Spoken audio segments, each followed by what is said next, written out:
production in South Africa. So joining us this morning is Professor Vally Padayachee, power and energy expert and a former executive manager of Eskom and a former senior executive of City Power Johannesburg. Professor, good morning once again and welcome to the Breakfast Rush. Good morning and salam alaikum, Michelle, and I think Nazmira is also joining us. So a very good morning to you all and to the listeners and viewers. Glad to be back on the Breakfast Rush. Thank you. Always such a pleasure having you on the program. We understand that a ruling made by the Gauteng High Court last week will make it difficult for governments to approve the development of any new coal-fired power stations in future. Do you know the background for this High Court decision? Yes, Michelle. This landmark ruling by the court reviewed and set aside the provision in the country's what we call the Integrated Resource Plan 2019 for 1,500 megawatts of new coal-fired generation capacity and two decisions aimed at implementing it. But just for the benefit of the viewers and listeners, the Integrated Resource Plan I referred to is a government's plan for future power generation and sets out the energy mix for years to come for the country. It indicates how much of new generation capacity will be added to the national grid, when and which technology will be used.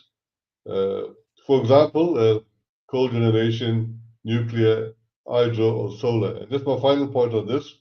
This ruling was based on the failure of the Minister of Minerals and Energy at the time, Minister Mantashe, and NERSA, the regulator, to consider the effect of the envisaged new coal-fired power station in the environment, especially on the health of children and future generations.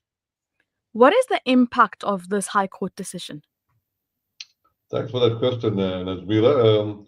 Reportedly, and it's my understanding that the court fundamentally rejected Minister Mantashe and NERSA's argument that constitutional rights could be limited by finding that they failed to show that such limitation was reasonable and justifiable in these circumstances. Also, very interestingly, the court found that NERSA's public consultation on the matter was inadequate. A mere lip service was paid to it, just to quote it. The court set aside the IRP 2019 as far as it provides the new coal-fired generation in Minister Mantashe's determination and NERSA's decision to concur. Is this the end of the road for developing future coal-fired plants in South Africa as you see it? No. I don't believe that this is the end of the utilization of coal-fired power stations for a variety of reasons. Just to quote a couple, the new replacement IRP 24, so that the new integrated resource plan, which is currently being developed, which replaces the IRP 2019, which the court based its decision on. And as I mentioned, it's currently out for public comment.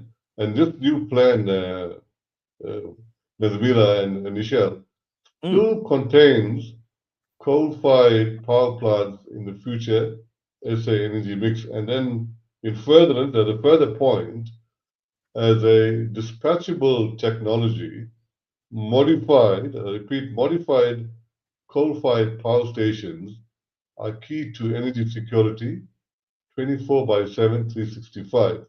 And I purposely use the word modified because there are technologies available to make the dirty coal that is burned clean. And we must also bear in mind that South Africa has abundant resources of coal, which are relatively cheap. Absolutely. Now, in a recent energy conference, it's been reported that the Minister of Electricity and Energy had framed the energy crisis as a critical obstacle to South Africa's economic stability and growth. Can you elaborate on this, please? Yeah, in fact, that's an excellent question. South Africa's energy sector faces existential uh, challenges from, just to mention some of them, from recurring load shedding, which we're not out of the woods yet, to structural inefficiencies in its energy infrastructure. And yeah, I'm just quoting the Minister of Energy and Electricity, Minister Ramakopa, at a recent sort of conference. The minister spoke to the role of non-technical interventions, technical reforms, and innovative financing. In his address, he actually provided a comprehensive framework for addressing the energy crisis while ensuring sustainability and energy growth. We also had mentioned load shedding, plus we were driven by the declining performance of the Eskom generation capacity, uh, the cost to the economy, which is approximately uh, about 3 percentage points on the GDP growth, the inefficiencies. And he also noted that the need for social compacts that include stakeholders from business, labor, and community organizations to co-create solutions. As a final question this morning, Prof, how will, in your opinion, by decommissioning the coal-fired power plants, seemingly and potentially run counter to balancing the energy trilemma imperatives? That's an important question, and I'm glad you asked that. South Africa's energy strategy, I mean, grapples with the energy trilemma. That is ensuring access to energy, affordability, and security whilst pursuing sustainability. Balancing these elements require, in our case, difficult trade-offs, particularly as the country seeks to decarbonize its economy. The decommissioning of coal plants, in particular, are critical to meeting climate targets. That's unquestionable. But it poses significant socio-economic challenges.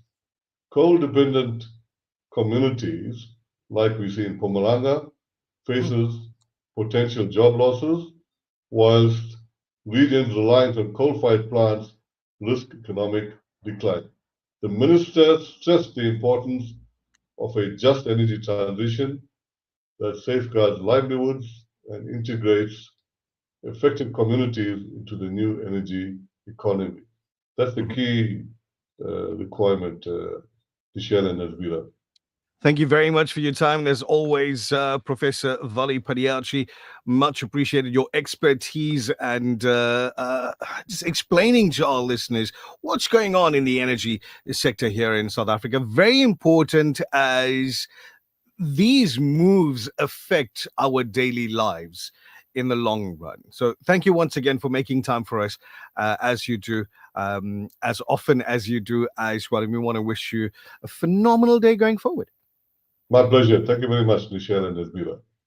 There you Have a go. great day further. That's Professor Vally Padayachee, the power expert, energy expert, and former executive manager of Eskom and former senior executive of City Power Johannesburg. Now, for you folks that are watching the video at the moment, I'll tell you what we're going to do. We're going to kick this video out really quickly, like gone, right? And then we're going to start another one where you can play Hangman on screen with us. So if you've been sending through messages this morning, it's quite possible that your message will get you into Hangman for today. Now, remember, we're playing Hangman every single day. We get a winner every day. We take your name, we put it on a wheel on a Friday, spin that wheel on a Friday. We get one person out, and that person is invited to the souk in, the end of December, on the 28th. So on that day, you'll play Hangman on stage first. It'll be a time trial.